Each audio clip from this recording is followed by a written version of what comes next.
Elias was a digital archaeologist. He spent his nights scouring abandoned servers and corrupted hard drives for lost media.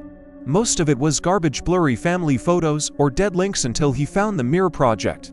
It was a single, encrypted file hidden in the wreckage of a 1990s research forum.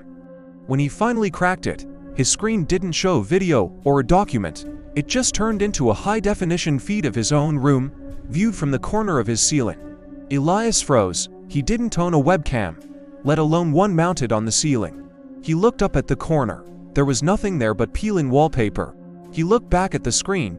In the video, a pale, spindly figure was standing directly behind his chair, its fingers inches from his neck. He spun around. Nothing. He laughed, a dry, shaky sound. "Good prank," he muttered, assuming he'd downloaded a sophisticated piece of malware that used AR to overlay a monster onto his room. He went to close the window, but the cursor wouldn't move. On the screen, the figure behind him leaned forward and whispered into his ear. Elias didn't hear a voice in the room. He heard it through his headphones. "Don't look at the screen. Look at the glass." His eyes drifted to the darkened window of his office.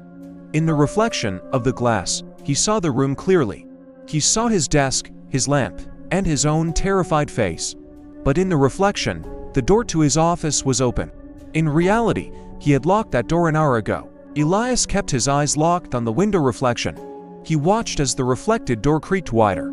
A hand, gray, elongated, and dripping with something that looked like liquid television static, reached around the frame. He realized the danger wasn't in the computer.